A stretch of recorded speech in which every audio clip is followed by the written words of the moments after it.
Harrell was asked a very interesting question today. Did you feel like the Clippers wanted you? I mean, that goes without saying, brother. Apparently not if I'm, on the other side.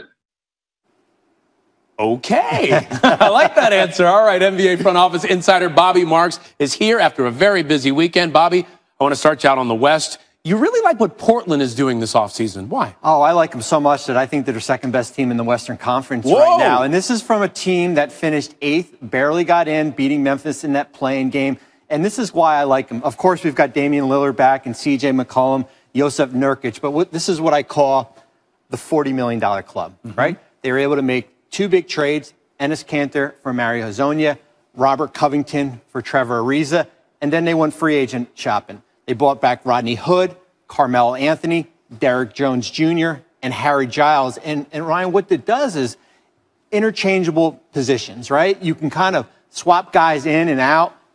Jones can come in here. You can maybe go small. We also have Gary Trent, who had played great in the Orlando bubble. Maybe he goes for Nurkic, and we go small ball. I'd keep an eye out for Trent on an extension, too. He's up for maybe 4 years, $50 million. But I love what Portland did this offseason. Very interesting team. By the way, getting Zach Collins back, that's a big addition as well. So we're now 4 days into free agency. What trend are you noticing compared to past years in free agency periods? Roster spots. Right now, we have 90% of roster spots filled. Training camp starts next Tuesday, December 1st. The trend during free agency is if there was an offer made to an agent for a player, they took it. There was no shopping around here. You have guys got like Ersan Ilyasova, Taj Gibson, Hassan Whiteside are still all out there right now, and there's not many spots for these veterans right now. Yeah, it's an interesting offseason. Season just ended. We're getting right into it, and you got to get a roster spot quick is how it played out. Bobby Marks. Assigning nice and busy times right here in the middle of football season for NBA insider Brian Windhorst. So can we start with Giannis, our 2-time reigning NBA MVP, because he enters the final season of his contract, as we all know, but he could sign the Supermax, 5 years, $228 million to remain with the Bucks. What sort of ripple effect could that have, Windy, on the rest of the league going forward? Well, Hannah, it's really everything. To be honest with you, we just had the craziest week of NBA transactions in league history, but nothing is more important than waiting on this Giannis extension. If he extends, the Bucks are the gigantic winners of this offseason. If he does not extend, we're going to see a mad rush and dash to prepare for his possible free agency next summer. And if you look at moves that teams have made across the league, whether it's the Miami Heat signing 4 players to 1-year contracts, whether it's the Toronto Raptors tailoring the contracts of their players so that they have more room next year, or the Dallas Mavericks making trades to clear off guaranteed money, those teams believe there's a chance that Giannis may not sign it. And so the whole league, in one way or another, is sitting on the edge of their seats waiting for that decision. Okay, so let's really play this thing forward now. Let's talk about Anthony Davis, because the whole world expects him to return to the Lakers. So how potentially could what Giannis is doing or ends up doing impact the type of contract that AD ends up getting?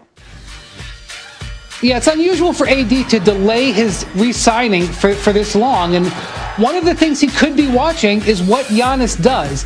If Giannis elects to sign the extension, then we could see AD potentially sign for longer. But if Giannis sets himself up to be a free agent next year, I know it seems hard for them to believe that the Lakers could do it, but that might spur Anthony Davis to only sign a 1-year contract with a player option, which is the kind of deal that LeBron James is on, to leave flexibility in Lakers payroll. So there's a lot of people watching Giannis Antetokounmpo right now. I know that as you were busy getting all this information, you probably had one eye on the football screen, as we all did yesterday, and stood up when we heard Derek Carr's audible in the Chiefs-Raiders game last night. Let's take a listen. Conference Finals appearance.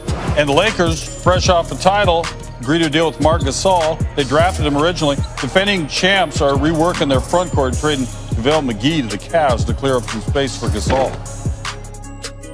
All right, it's not official until Woj says so. Actually, sometimes Woj says so, then it becomes official. But in any case, we're going with these stories we just told you about. Mitchell and Tatum, the extensions. Why do these deals make sense for the players and their teams? 2 foundational cornerstone players who are both franchises, the kind of players that you build around, that guys want to play with, that represent, your organization. Those are no-brainers, both 5 years with the opportunity to make nearly $200 million for both Donovan Mitchell and Jason Tatum. All right, Lakers win the title and say, let's get a new guy in the 5 spot. Why was that move made? Well, great opportunity there. Once Dwight Howard left for Philadelphia, they bring in not only Montrezl Harrell, but now Marc Gasol, a much more skilled, future Hall of Fame player, who can do so many things on the court, offensively, defensively, rebound. And, I think for Marc Gasol, a chance. Remember, this is the organization that drafted him. He was traded for his brother Pau before he ever played an NBA game. Now Pau's out living in Southern California. He'll be near his brother and have a chance now to win another NBA title. He won one with the Raptors. Woj using just one of his many phones. Thanks for joining us. Yet another NBA championship. The Lakers have already pretty much renovated that entire roster. They picked up the top 2 bench scorers in the NBA, and Dennis Schroeder and Montrezl Harrell. Also improved their three-point shooting by adding Wesley Matthews to a team that ranked 21st in three-point percentage last season, and re-signing KCP to a new 3-year deal. Yeah, that should help in that area also. All right, to dig a little deeper into NBA free agency, we've got our front office insider Bobby Marks with us, and give Rob Pelinka and that front office in LA a lot of credit for what they've done for the team that's about to be defending a championship. But considering what they've done, what else can they do? Yeah, rarely do we see a team flip their roster over, right? Of course, they still have LeBron James and Anthony Davis, but Wes Matthews, Montrezl Harrell, and Kentavious Caldwell-Pope, of course, is back. Dennis Schroeder, they've added. Now, this is what they have left to do. They've got 4 roster spots. They only have the veteran minimum exception that's worth about $2.6 million. But here's the challenge. They are hard capped, so you need to fit those spots under that number, $6.5 million. The challenge becomes and here's a player that's being linked to them, is a player like Marc Gasol. To get Marc Gasol, it's got to be on the veteran minimum exception, unless you can try to work out a sign and trade, possibly for someone like JaVale McGee. The hard part is he only makes $4 million, so you've got to make the money work. But so far, this team has really reshaped itself. Best team in the West right now. Yeah, it'd be interesting if Gasol wants to go west and try to win a second NBA championship. All right, so let's talk about some of the another team, Bobby, that maybe is not getting the attention it deserves based on what they've done with their roster. Yeah, that's the Portland Trail Blazers. That's a team that was just fighting to get into the playoffs last year, sneaks into the 8th seed. I've got them as a number 2 team in the Western Conference right now. Yes, they get an A+ for the offseason. I know we don't give trophies for the offseason. No, we do not. But they're getting it from me. And I think when we look at their roster, here's what they've been able to do. They've added Robert Covington from the Rockets. They've re-signed Rodney Hood. Of course, Damian Lillard, CJ McCollum, and Yusuf Nurkic is back. But this is what I really like. Carmelo back for another year. Derek Jones from the Heat. Zach Collins returns. Enes Kanter. Harry Giles. And this is what I call them. I called it the $40 million club, right? Kanter and Covington in trades, free agents, Hood, Anthony Jones, and of course, Harry Giles. And where I see them,